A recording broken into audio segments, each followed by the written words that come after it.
Salam sejahtera bagi kita semua. Shalom. Jumpa lagi dengan Pendeta Fransisang. Saat ini saya akan membagikan perenungan mengenai mengapa hari Sabat itu sangat penting dalam Alkitab. Mengapa dalam Dekalog atau 10 perintah Allah terdapat kata ingat. Mari kita belajar bersama. Pelajaran ke-7 dengan judul Perisai Tuhan. Ayat perenungannya dalam Amsal 29 ayat 18b. Firman Tuhan berkata demikian. Berbahagialah orang yang berpegang pada hukum.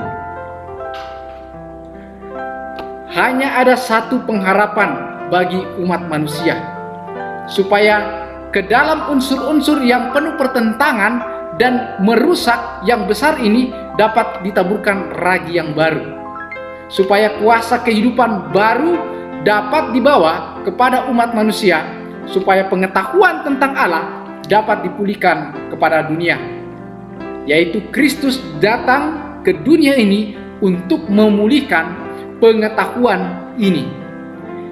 Ia datang untuk menyingkirkan pengajaran palsu yang olehnya mereka yang mengaku mengenal Allah salah menggambarkannya.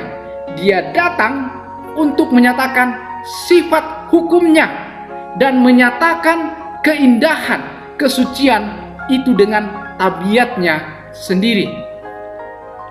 Kristus datang ke dunia ini dengan himpunan kasih yang kekal, menyapu bersih pemerasan yang memberatkan hukum Allah. Ia menunjukkan bahwa hukum itu adalah hukum kasih, pengungkapan kebaikan ilahi. Ia menunjukkan bahwa dalam penurutan kepada prinsip-prinsip tercakup kebahagiaan umat manusia, dan bersamanya kemantapan, yakni landasan kuat dan kerangka kerja masyarakat manusia.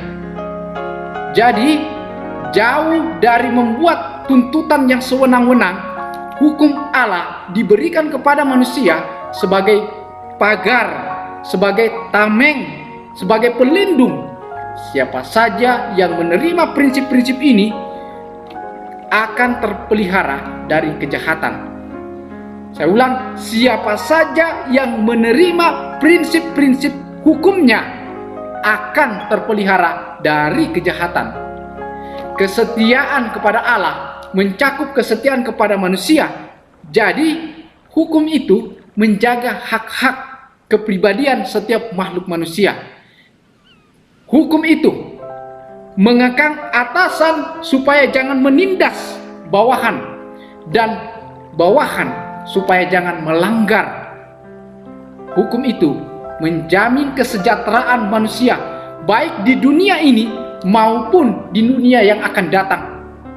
Bagi orang-orang yang menurut, itu adalah janji hidup yang kekal, karena hukum itu menyatakan prinsip-prinsip yang tahan selama-lamanya. Kristus datang untuk menunjukkan nilai prinsip-prinsip ilahi dengan menyatakan kekuatan prinsip itu untuk pembaruan jiwa manusia. Dia datang untuk mengajarkan bagaimana prinsip-prinsip ini harus dikembangkan dan diterapkan. Dengan orang-orang pada zaman itu, nilai semua hal ditentukan oleh perbuatan lahiriah. Bila mana agama merosot kuasanya, kebesarannya meningkat, para pendidik zaman itu berusaha untuk memiliki kehormatan dan pameran dan penarikan perhatian. Untuk semua ini, kehidupan Yesus memperlihatkan perbedaan yang menyolok. Kehidupannya menunjukkan bahwa perkara-perkara yang dianggap oleh manusia hal yang paling penting dalam kehidupannya tidak ada harganya. Lahir di tengah-tengah lingkungan yang paling kasar, tinggal di rumah petani dan perongkosan seorang petani, pekerjaan sebagai seorang tukang, menghidupkan suatu kehidupan yang tidak terkenal. Di tengah-tengah keadaan lingkungan ini, Yesus mengikuti rencana pendidikan ilahi. Kesimpulan, hukum Allah diberikan kepada manusia sebagai pagar, sebagai tameng. Siapa saja yang menerima prinsipnya akan terpelihara dari kejahatan. Semoga kita menjadikan hukum Allah sebagai perisai atau tameng dalam kehidupan kita setiap hari, sehingga kita menjadi orang-orang yang berbahagia. Semoga damai sejahtera dari Allah Bapa dan dari Tuhan Yesus Kristus menyertai saudara sekalian dalam aktivitas hari ini. Amin.